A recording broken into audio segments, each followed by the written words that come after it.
episode 130, the Carrying the Culture. It's your boy. God damn, you came a long way, baby. And we got, I say it, fucking, we got a pioneer. We got someone who's done a lot for the culture, done a lot, still doing a lot. And Queens get the motherfucking money. We're going to get into it. Grizzled veteran here. Absolutely. Long time no cash. Down, still putting it in, and still staying true to the culture, which a lot of people are not doing these days. It is my pleasure to give y'all Powerule. You know what I'm saying? Prince Power. Salutations, motherfuckers. The legendary group Powerule. So we're gonna jump into it, man. Let's get it.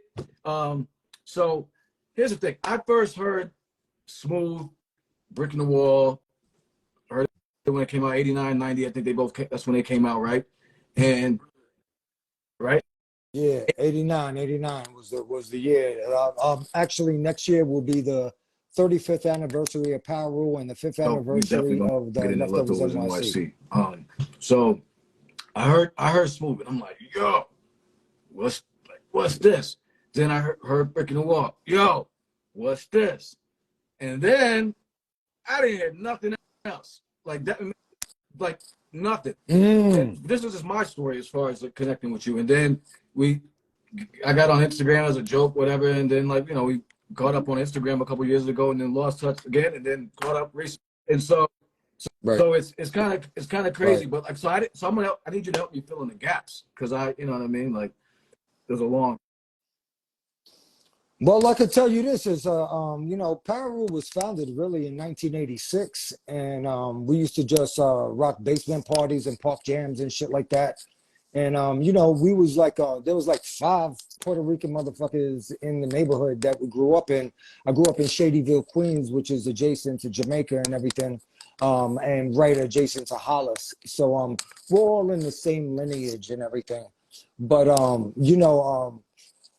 we had to really be on the top of our game in order to even grab the mic at that time because they were not feeling like they didn't think that Puerto Ricans could really do it. Explain why, because was it the stigma that the Puerto Ricans just b-boy or something, or like or dance or?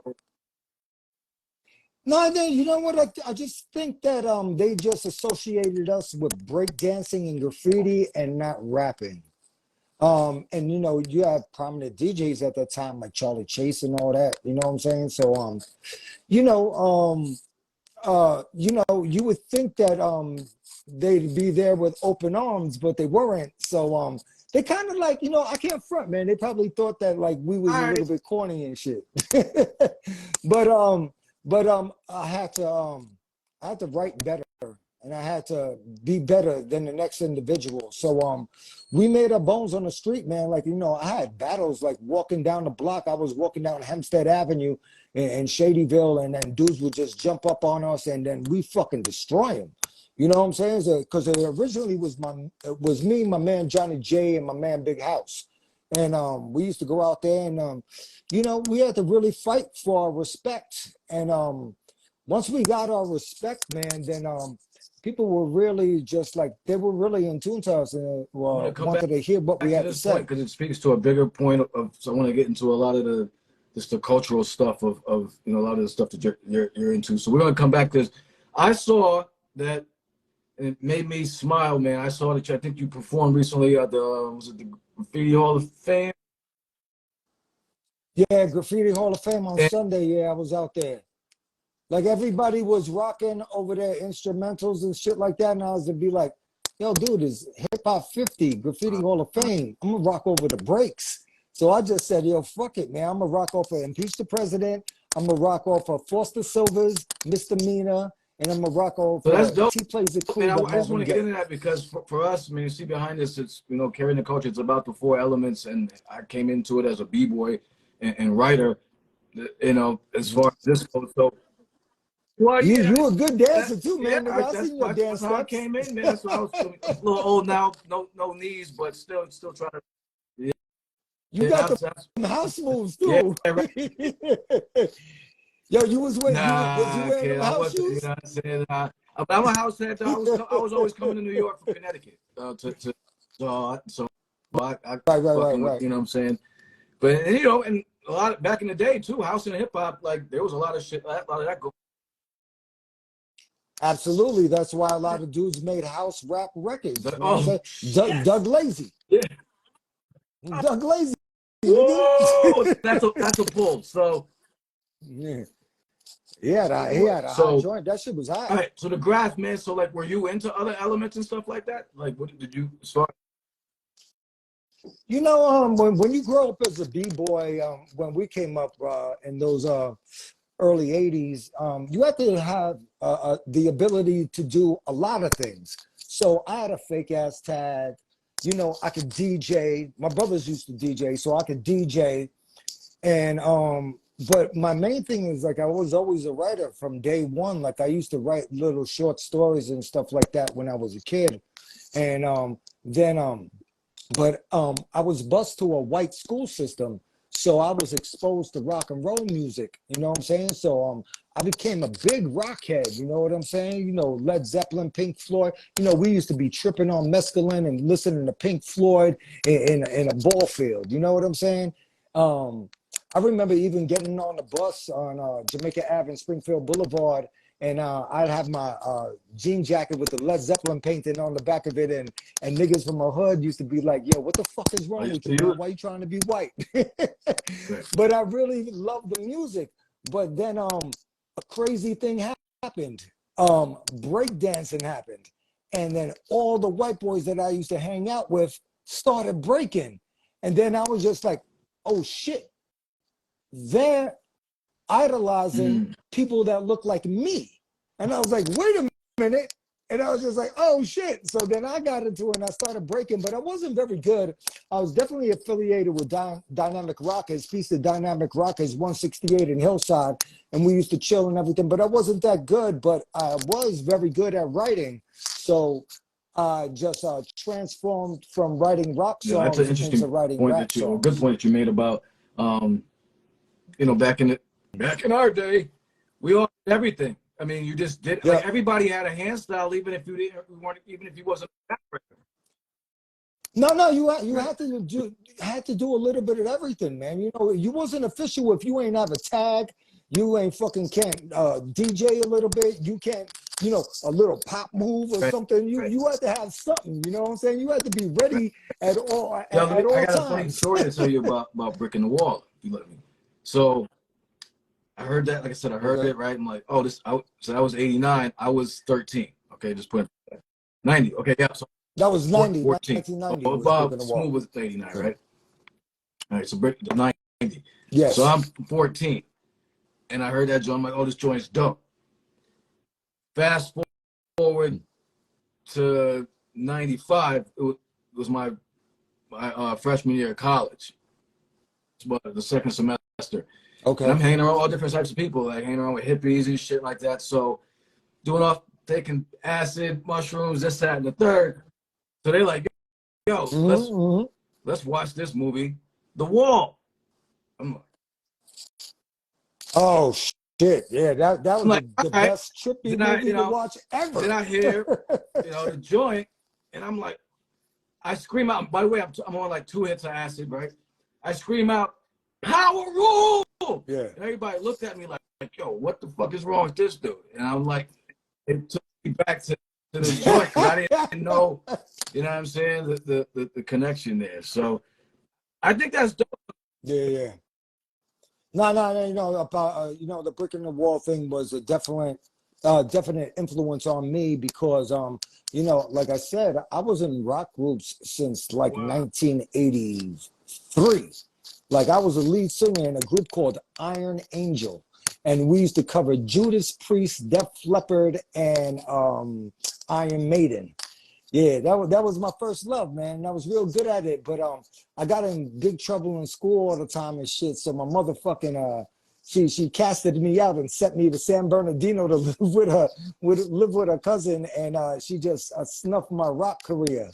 You know what I'm saying? So when I came back, you know, it was a different world and everything. So you know, I gravitated towards hip hop because you know there was individuals that looked like myself. So you know, That's dope. I By the way, everybody, identified if you with have them. questions, please use the questions feature below. That way we can pull them up and see them rather than just putting them in the comments because those go fast.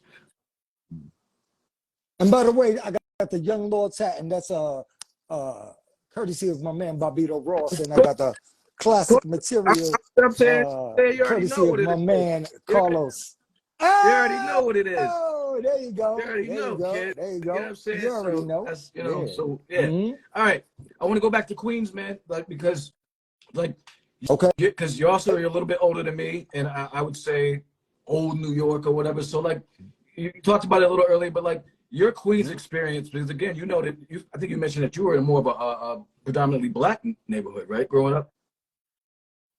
Absolutely. Like there was only like, you could count how many Puerto Ricans were in my neighborhood, man. It was like, 4 or 5. And then, and obviously, when you're that much in the minority, you had to, if you wanted to hang out, you had to fight for your respect. So, I did what I had to do. And then eventually we all became cool, and we had a crew called ELPD, El Producto Brothers.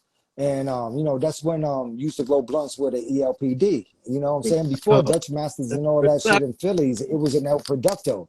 So we was like on a thing where, you in order to be down with the crew, you had to smoke 16 blunts a day and drink 16 40s a day. And if you didn't contribute and put into that pot, then you might get fucked up. yeah, those were the days. That's before bills and other shit to worry about. You know what I'm saying? Yeah. Yeah, yeah. Every once in a while, if you want to get fancy, you go to the Jamaican spot and you get a frontal leaf. You know what I'm saying? And then What? you was all good. You know what I'm saying? Jamaica Queens is crazy because Jamaica Queens got a lot of Jamaicans in it. It's a very heavily influenced Caribbean community in Jamaica Queens. So yeah, we had the Jamaican spot and we grab a frontal leaf. You know what I'm saying? Then go over there and go Ah, get myself a fucking beef patty on yeah, cocoa bread and yeah. shit. You know what I'm saying? Get some plantain Yeah. oxtail soup. I got you. Nah, Yo, I already absolutely, know. son. So like, you keep speaking on the fact that it was a little tough as far as in the neighborhood. I mean, like, I'm used to the New York. I'm used to the New York, Jersey, Connecticut, where Puerto Ricans and blacks rock. Like, so was there any static or like? Yeah. No, no, not at all. You know what I'm saying? Like, it's a very stark contrast from LA where everybody is separate. Like I was in culture shock when I went to LA the first Yeah. time and saw that we were all separated. We all commiserated together, man. You know what I'm saying? Nobody ever looked at me any funny way or nothing like that. Like we was all good, Of course they wanted to fuck fucking sisters and cousins and shit. But you True. know, but we was cool, man. You know what I'm saying? Like basically it was a thing where, listen, you're down if you gain your respect. So I gained my respect, and to this day I still hang out with all my brothers from Shadyville. My man Big House, my man Self Service, my man Prince from Weekend Work. You know what I'm saying? Like we all That's together, dope. like we Yo, still so brothers. let's move to you getting serious about the rhyming and like how's that taking off for you? Like after you say you was doing the rock thing, but then how? Yeah, yeah. Well, once I started to identify with my culture and my heritage and everything, and then I started applying my skills in writing with rapping, little by little, my man Johnny Morales, man, he's the one that really got me into it and really honing my craft. So he got me really good at it, and then I kept going. But was it was more of a thing where we were battle rapping and we rock in a church basement or we rock at a park jam and stuff like that. And then we had to like really make our bones out there, man. You know what I'm saying? Because they definitely were a little bit biased and thought that we probably weren't that good. But I'll tell you a Yeah, rhyme of that I said course. in 1987. You want to hear it? Yeah. Yeah, Prince with the power, and I'm showering in gold. I got 1187 Cadillacs on the road. Went in the bin with no bail. Had 30 G's on the scale. I must be gifted because they lifted every case in the jail. They call me talk of the town. They call me king with the crown. The rock roller, suave bowler, and I'm laying it down. I'm being followed by vice. Fooling feds because I'm nice. My system wrong while I'm pouring Nitty on ice. Ice. Definitely take it back, Yeah, remember yo. Nitty? Yeah. Yo, but so when I came out like that, and they'd be like, yo, P, man, you got to stop rhyming about drugs and shit like that because everything was positive. And then they've discouraged me from being my actual self. I'd be like, yo, I got an eighth of blow, a pocket of dough, a pass to the show in the backstreet hole. You know what I'm saying? Like, I'd be saying that shit in 86, 87, and they was like, nah, man, you can't do that, B, you can't do that. So fast forward when I came out with Smooth, it was just like I had to do a combination of both. Smooth because I don't get upset, right? So it's a combination of both lives. So I only did the positivity shit because individuals from my neighborhood, and remember, we in Shadyville, that's right down the block, Hollis Avenue from Run DMC and all them, So they coerced me to relieve myself from my Forced you to gangsterism. becoming a conscious MC, basically. I mean, I mean, you know, yeah. But I was being fake conscious, man, to tell you the truth, man, because I did not want to do that shit at all. But it was just like some shit that I had to do. Like, Smooth was a great culmination of the two worlds, swear. So it's still gangster, but I was just like, but keep it smooth. that's wild, yo. Because I never it's like because everything that I have heard from you was again, like I said, I heard Smooth and Brick in the Wall, and then I didn't hear anything, and then what I have heard, Yeah. Leftovers NYC, all like Yeah.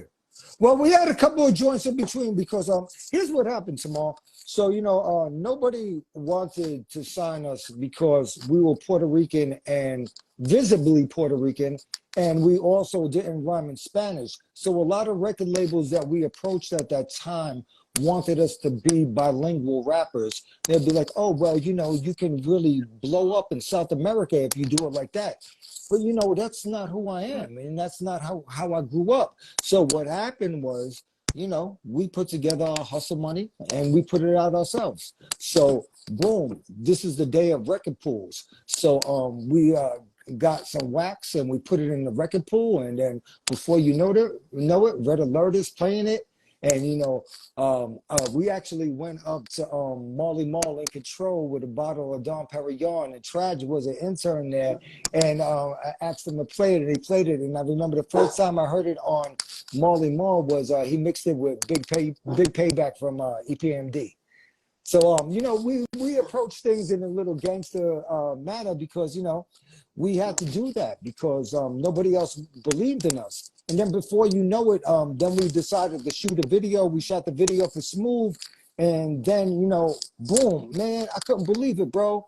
The first time I saw myself on MTV and on BET and on the box and Video Music Box, because remember you had the box back then where you used to buy the videos and shit.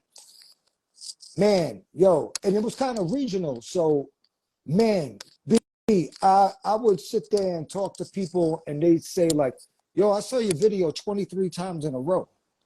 I remember Eric Sermon coming up to me like, yo, Powerule, man, yo, I seen the video like 30 times in a row. It was like he was fucking some Puerto Rican bitch in New Jersey. And he's just like, yo. And then from that shit, yo, I was supposed to be in Def Squad and shit. You know what I'm saying? Like, I actually was a Def Squad member for a minute. No, it was his squad then, and then it became Def Squad. So, I got a record in 95. It's called Rocky You're Not Quick, and that's with me and Eric Sermon. It's a Def Squad record, you know what I'm saying? It's even on his album, the E-Double album. If you go there, you check it, Rocky You're Not Quick is on there, Powerule with Eric Sermon, because, I was down with them dudes, B. That's news to me. I ain't know that shit. And that's fucking crazy. So were you signed like Well, here's what happened. So 89, 90, you know, Brick in the Wall. And Brick in the Wall wasn't a big radio record because a lot of the DJs didn't want to play that. They was a little too white for them or whatever. But the video success was incredible. So, you know, video is not regional. Video is global. So the video was rocking everywhere. And then a few record companies started coming at us. And then shout out to my man, Babito Garcia. He implored me to sign with Interscope because Carmelita Sanchez and the late, great Jerry Davis, peace and blessings, rest in paradise. I got to, you know, imagine this. I was just doing this shit in the park and I was just doing it in the basement jam. And I'm Puerto Rican in an all-black neighborhood. And I'm the first nigga from my hood. And I was signed to Interscope. The first two artists on Interscope was me and Tupac. You know what I'm saying? So, you know, it's pretty good. I definitely wanted to. But that was all because we just were relentless at doing our No, that's what I said. That's why I wanted to chop it up because, you know, a lot of people, I didn't know your history. I mean, I knew in between what I heard, us linking up, that there was stuff going on. You know what I'm saying? So it's important because, as I always say, like, our history isn't really documented very well. And I think now, you know, that we have this technology that we should be, you know, it's good to do it like that. So, you know, try to document it. So, yo, I saw you post something recently. I forgot. It was like you and Busta Rhymes. You were talking about that. How'd that connection come about? Well, you know, so, you know, listen, man, before a lot of these dudes came out, we was killing it. You know what I'm saying? You know, 89, 90, man. You know what I'm saying? Like, and, you know, I'm not even going to, well, I could go there and say about, like, you know, the Latino thing and all that shit, but none of those dudes treated me like I was any different because I was Latino. They just thought I was nice and shit. You know what I'm saying? So, Busta knew a couple of people that we knew and whatever. And so he used to hang out with us all the time. So, you know, this is 89, man. You know, I was killing it. I was all over TV. I was like a fucking star. You know what I'm saying? And Bus would hang out with us. And if you go back to the first Powerule album, which could have been a lot better if we were able to get a lot of the sample clearances that we weren't able to get. But, you know, it is what it is. But Busta's first record is Rub Off the Wax with Powerule with Charlie Brown. You know what I'm saying? So we used to go to the city and we go hang out in the club. And my man Axe had a car, big shout Axe. I ain't have no whip or nothing like that. But Axe had the whip. So when we used to go home, it used to be me, Fife, Busta, Dinko in the car going back home. They would drop off Fife and Hollis, me in Shadyville, and then Busta used to go with Axe and he get dropped off in Uniondale because Axe was in Hempstead. But we used to hang out all the fucking time. That's my brother, man. Like that's really that's my why brother. You know, no, it was dope that, like, you know, he has that men's health segment and he actually mentioned me and it felt good, man, because you know what, man, I really love Todd. You know what I'm saying? That's my man. Even though he always made us stop in Flatbush to go get weed before we went home. Yo, talk a little bit about I want to get your take on this, like, whole, and kind of maybe will lead us into some of the leftover stuff, but I want to get your take on this whole topic. I don't know if you're familiar with it, like, as far as just Latino, Puerto Rican contributions in hip hop, and it's been a it's been like a firestorm, man. Like, you know, it wasn't there before, and it was like, I feel like it's some stirring of shit because it was just what I didn't see this energy, this vibe. I mean, I didn't really see it. So talk. I mean, just want to get your take on that, man. I'll tell you, it's like this, man. The only reason why there's any controversy about that is because they wasn't there and they ain't lived there. And there's a lot of people chiming in that don't know shit, and they was not there, and they don't know like how hip hop was created and the individuals that are around. White boys were fucking incredible graffiti artists. Fucking Puerto Ricans were great b-boys, you know what I'm saying? And DJs, you know what I'm saying? Nobody, if you was nice, you was nice. That's all that mattered. Um, Now, you know, you see like when Buster came out, it was just like hip hop was created by blacks in Puerto Rico, and the firestorm began, and there was like, no, it wasn't, it's a black thing, it's a black thing. I was like, B, it's a New York City thing. We ain't separate. We all together. We grew up together. We was fucking hanging out all the fucking time. We didn't fucking alienate each other.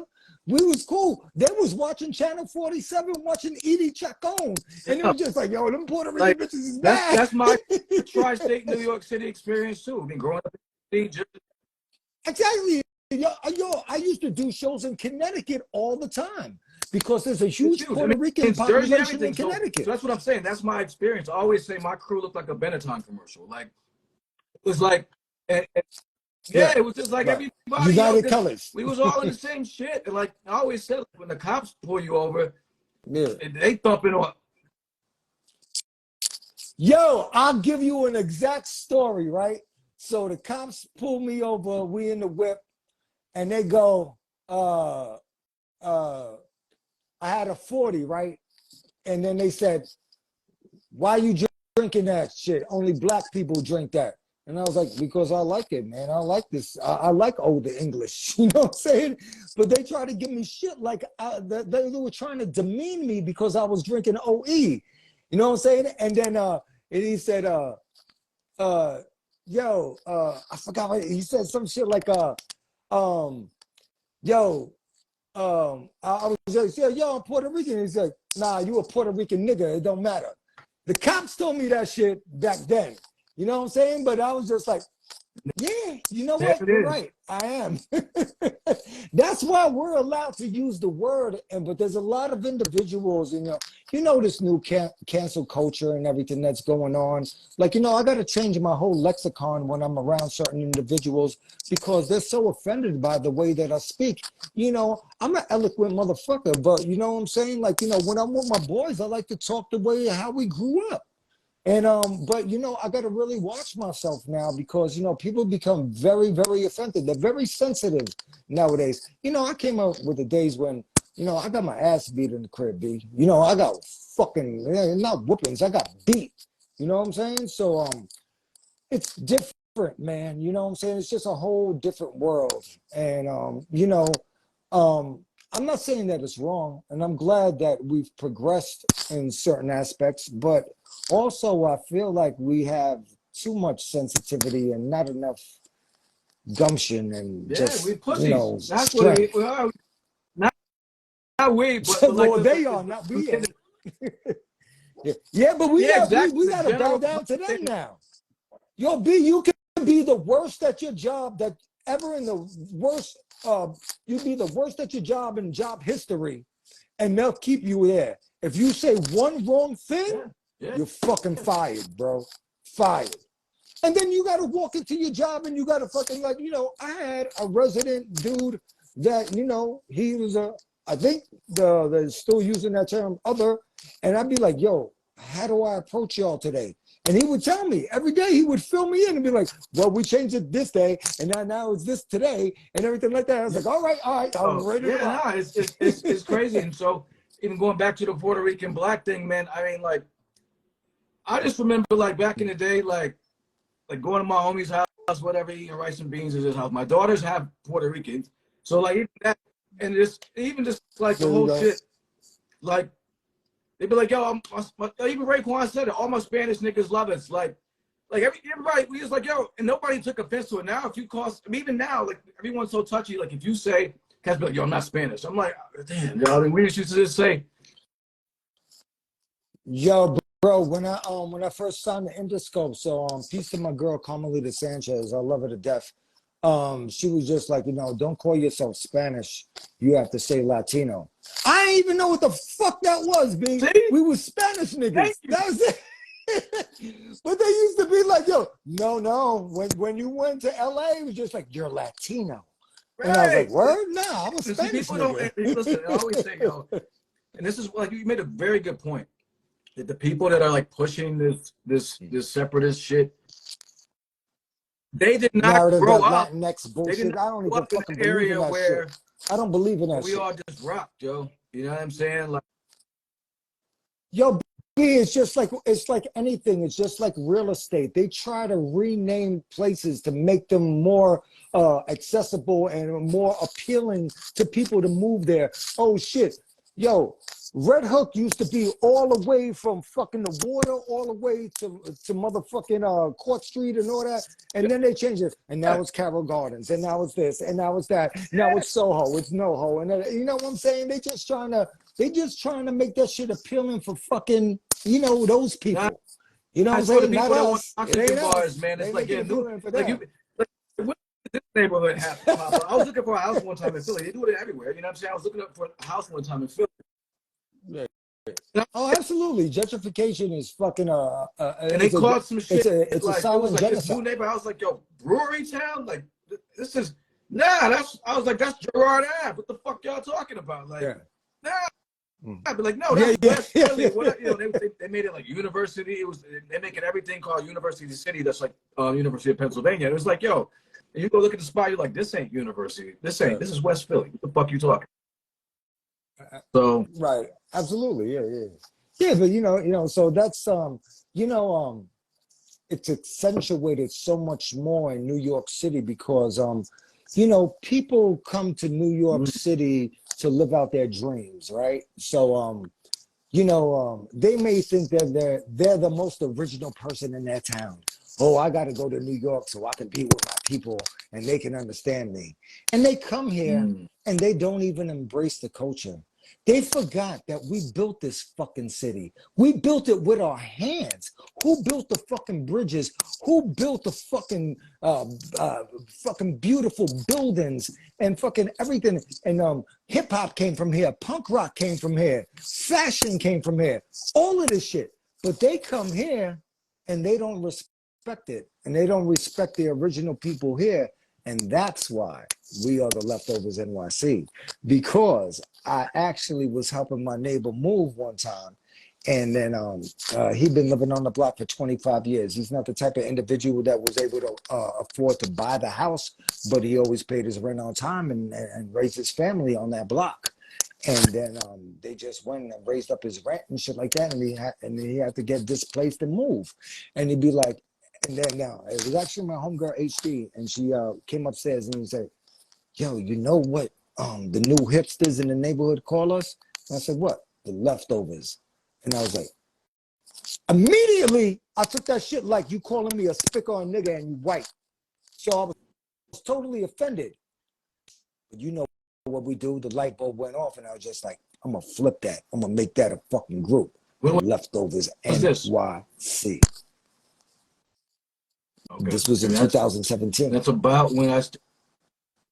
Uh, 2018. I think 2018 is like when we first like I didn't even come out with, I didn't even put that shit on Apple Music or nothing. All I did was shoot a video and put it out on YouTube, and then everybody started gravitating to it because everybody's affected by gentrification nowadays, and it's a topic that it's personal to me, but it's everybody in the world is going through it, man. It's just like money over everything. You know what I'm saying? This is why I'm just so disheartened with rap and everything, because it's just like when we came up to Mall, who sounded like anybody else? Nobody. You had De La Soul. You had Public Enemy. You had your EPMD. You had your Rakim. You had your LL Cool J. You had your Run DMC. You know what I'm saying? Like everybody had a different style, and you're not allowed to fucking bite. But now motherfuckers is just pouring that shit Yo, out like it's a fucking factory. if you don't bite They now, stuffing I mean, you're envelopes. encouraged to bite. I mean, you're encouraged to sound, Yo, sound like the next man. it's so disgusting, man. You know what I'm saying? But I'm not a grumpy old man in hip hop. I understand it. It's a different world now. It's a different game, and that's what it is. And it's about money. But when we came out, Right. it was about respect, not Absolutely. money. So, what is the leftover? I mean, is it just the music? I mean, because I get a lot of messages from your music. Are you guys? I mean, seems like you're out in the community. Like, what do you guys? Is it more music? Is like, what's the? Well, it's a combination of a lot of things. Like, of course, we're trying to bring awareness to gentrification and how it's affecting our neighborhoods and stuff like that. And, affecting the native New Yorker. It's a big issue. Actually, I was a big shout out to Create the Remarkable film company that we actually shot a pilot that it's called the Leftovers NYC, and we go to mom and pop businesses throughout the city and shine a light on them. Not being negative towards gentrification, but at least giving you awareness that there's mom and pop stores there that are part of the foundation of New York City, and to bring awareness to them so Oh, that's people can dope. go shop Yeah. at those I mean, stores. I, Yeah, yeah, yeah. It's dope shit. You I ain't see yeah. that shit? You ain't see my It's pilot, like nigga? I hear that from everybody. You didn't? Yeah, please do. I'm gonna Please, send it to you. I'm please gonna do. send it to So, you. who's in the leftovers? Like, what's the? Oh man, it's a slew of motherfuckers. See, I actually structured the Leftovers NYC like Public Enemy. And peace to my man Chuck D, who said that one day I was just like, I was doing the Davy show, and I was there, and I was in the interview like a IG Live or whatever, and then Chuck came in, and I know Chuck. Actually, here's a funny story. So I saw Chuck D one time. I did a show in Uniondale, and then he came up to me, and he says he don't remember this, but I remember it because it's Chuck D. And I think Chuck D is the most influential rapper of all time because I've seen motherfuckers take off their gold chain and put on a fucking black medallion because of my man Chucky D, Spectrum City. He said, yo, y'all are dope. Boom, call this man. And it was Bobito Garcia, Cool Bob Love. He recognized that, yo, that's your people, man. Go see him at Def Jam and everything. And then, that spawned into me getting to deal with Interscope and all that.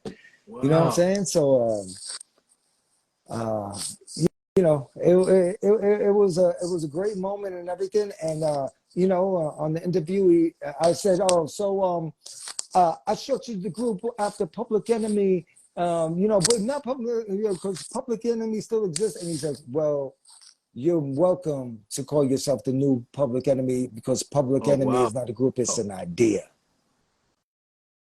Yes, and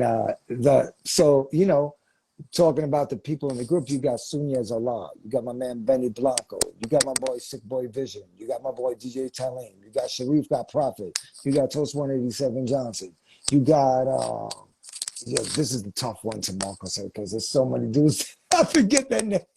Shit. Shit. Oh, Phil Ortiz. Yes. Jesus, man. I left out. Yo, dude, if I left out somebody, man, y'all know that I'm old, man, and my memory ain't that good no more. My I understand. long-term memory is great. My short-term memory sucks. And it is what it is, man. It's just like, I'm affected by age. You know what I'm saying? I don't try to act like I'm younger than what I am, like these motherfuckers that be trying real hard. I'm very comfortable being who I am, and it's just like, motherfuckers is so just caught up in just trying to be cool now. You know what I'm saying? Guess what? We created the fucking music. Be cool with that. Yo, I was gonna say, want to get your quick take on hip hop 50. I have to ask because that's what's what's current. And I do want to get your It's a huge thing in New York what do you City feel right about it? now. I'm cool with it. You know what I'm saying? But I don't think you can actually put a date on hip hop, and then they have. But I understand it's a marketing tool. So it's about 50, whatever. Generally, it's probably it's based around the Cool Herc party and everything like that. But come on, you don't think it existed before that fucking party, bro? How did he throw the party if it wasn't existing before that shit? You know what I'm saying? So whatever. So but it's cool, and it's a nice celebration, and I'm glad, like, dude, I'll be watching fucking NBC and shit, and I see motherfuckers on there and everything. I'm just like, good for us, man. We really did it. We really did it, because people always said it was a fad. It's a fad. It's a fad. It's a fad. Now it's a multi-billion-dollar industry, so I'm happy for it. So any celebration that celebrates hip hop, I'm down with. You know what I'm saying? So whether it's 50 or not, whatever it is, I'm cool with it. Me personally, there's so many events going on in New York City, B. I'm not going to every single one, because I'm gonna look like a fucking club rat if I go to every single one. So I pick and choose the ones that I go to. You know what I'm saying? So I went to the Graffiti Hall of Fame, and that shit was hot. And then I'll go to my man. Next month I'm gonna rock with my man Carlos from Classic Big Material. up that. Peace to Yeah. CMNY. My man Carlos. That's my man. And Scram Jones be DJing, Sneaker Joe and Al Scratch be MCing. You know what I'm saying? So I stay in my lane, B. You know what I'm saying? I don't try to go do other things that are not comfortable for me, because I'm secure with myself. If I wasn't secure with myself, then I'd go out there fucking clout chasing. I'm not doing that shit, B. Yo, B, I fully know that we invented this shit. You know what I'm saying? So you fucking come to me, B. I'm not going to you. I'm going to do what I'm going to do. And it's not like I don't respect what the young brothers is doing now. I do respect it. But, as critical I was of fake ass motherfuckers in 1989, I'm critical about fake ass Yeah. motherfuckers in No, it 2023. makes sense. I mean, I don't. And to quote a nigga that I know, that shit is trash, B. Yo, you make me laugh so much, bro. When you say that shit, yo, dude, Yeah. man, you're so fucking hilarious when you say that shit, because that's what I really wanna say.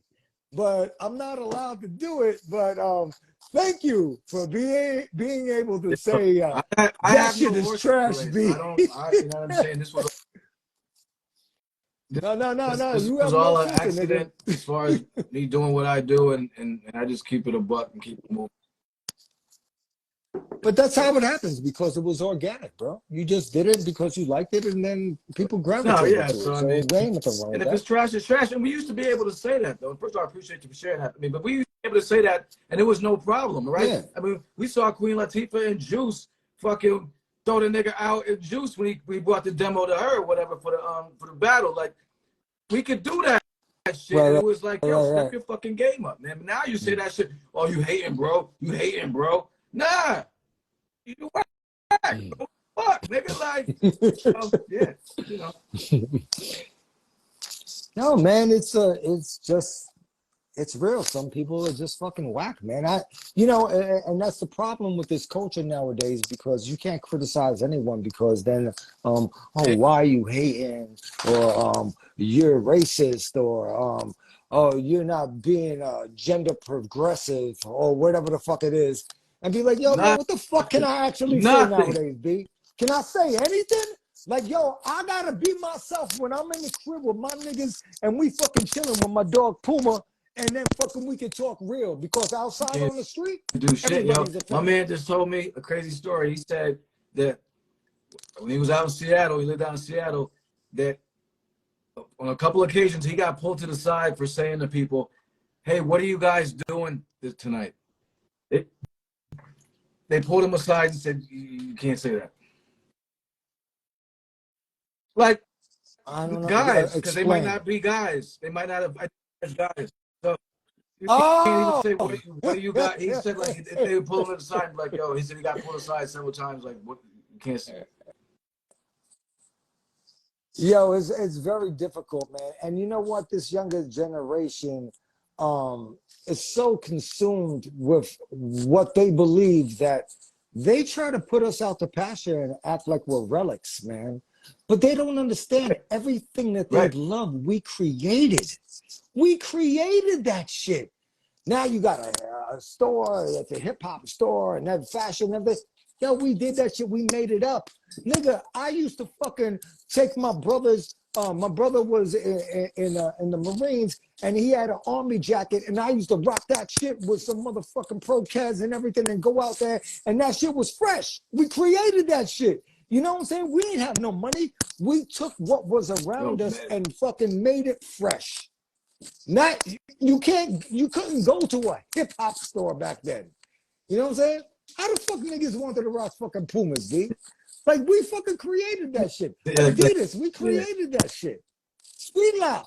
Speedlap was a tennis company beyond balls and everything. That was dope. Fucking, and it was upscale, and all the real hustlers like Prince Miller, Supreme Team, and all those dudes. That shit was like $80 a sneaker. And then they had the velour suits and shit. So Fila became like the shit. And then they rocked that, and we made that shit popular. Like that shit, like tennis gear, like you said, we all took that shit. Yeah. That was like completely out of left field. Yo, fucking Benetton wasn't targeting our fucking hood. We fucking took that shit and fucking went crazy with it. Dude, I got a dope ass Benetton shirt too. I've been looking for one since I was like, for the past few years. Them shits go for a lot right now, man. So, yeah. You gotta jump on ASOS. You ever go to ASOS.com? I'm not trying to plug that shit, but like I always find some dope shit. Like I bought a whole Alessi fucking outfit. Keep that shit quiet. Kicks on ASOS, man. I killed them niggas. I killed them. Oh, no, yeah. Let me not give away the gems. Let me not give away the gems. Yo, real quick before we get out of here, because I got another show coming up right after. I got Beats Why Not coming up. Okay, brother. For the after party. So, yes, sir. What you got going on? What you got lined up? Anything we should be knowing about? Oh yeah, absolutely. So, if y'all don't know and you're listening for the first time, I know you have a huge platform and everything, and this might be the first time people are even recognizing who I am. So, you can go on all your digital streaming platforms, and you can find Powerule, and you can find the Leftovers NYC. We have the album Engraved in New York. We have the album LeBron, and also we dropped like 3 new singles. They're like the precursor to what's going to come at the end of the year. We have Legend of Grammy with XP the Marksman, Polo Baby Flacco, and Intercana. We got The Testament with me, Johnny J, and my man Kenzo King. And we also have Crime Demic, which is me, Curious, and Mighty Buddha. All produced by my man. I fucks with that Legend of Grammy shit heavy, and then when I saw, I was fucking with your verse, and I heard, I'm like, that's XP. That's my fucking brother right there. So. Yeah. Yeah, you know what? It's funny how like you link up with certain individuals, it just happened, but it happened organically. Listen, man, whenever you listen to any of my albums and the work that I've done, I've never made it contrived. It was always something that, we reached out to each other and did it. Like, it ain't a feature, it's a song. No, that's what's up, man. So we gotta get out of here. But I think. All right, Tom, man. Yeah, I'm glad we got. I'm so link, glad man, we finally got a chance to do this, baby. And I'm glad that I never was on the other end of you saying you trash me. That, man. Now I remember when way back, like 2018 or whatever, and you put up a post and said we need to hear more Powerule, and you posted Grace. And that's why I reposted Grace today, because of you. Yo, because people need to know, man. I mean, you know what I'm saying? And this, like I said, our culture's not really documented very well. And it's like, people need to know that, like, what you did and stuff like that, and what you're doing and what's going on. And because now there's so much information out there, right? Like, so now there's everything. You guys sift through a lot of bullshit, but it's like you, brothers, Bobito Ross, you know what I'm saying, doing shit, making moves and stuff like that. So people, I mean, Bobito Ross, Leftovers NYC too. You forget? That's all right, though. Leftovers. Yeah. That's my dude. And I'm wearing this hat. So I fucks with y'all, man. So yeah, we're gonna have to do it again. Hopefully we can do it. Well, we appreciate you, man, and we appreciate your honesty. You're very aggressive, but I say what it is and keep it moving, man. You know what I mean? I don't. I don't, it's like, Yeah. don't get it. But it's bigger. It's always bigger than hip hop. And I hope people see other posts that are on the page and shit, because it's not just about, fuck, I mean, opinions are opinions, man. They ain't shit. But it's like, everybody's just, you know what I'm saying? Absolutely. Yes. Listen, man, as long as you're comfortable with your own self, Yeah, man, then everything is all good, man. Don't get caught up in society and all that shit. Just keep your circle absolutely, tight and man. just So keep I it thank you moving. again. We'll get this up on the YouTube channel. All 129 on. Oh, that'll be great, Yeah, man. of I didn't course, even know that YouTube, you of was gonna course. do that. And it'll be on Spotify, be on Right, podcasts, everything. We get this right. out, man. We getting the Yeah. message. All right. Well, Salute. thank you, Tamal. I really No, appreciate it. don't say that. Talk to you Mr. soon. Holloway. Yeah, I love get the you. fuck I fucking at it. love that last name, Holloway. At That it. shit is dope. It sounds like you play ball. Fucking T. Holloway. Salute, family. Thank T. you for Holloway three. Game for winner, baby. three. Fourth quarter. All right. Be good. That's right.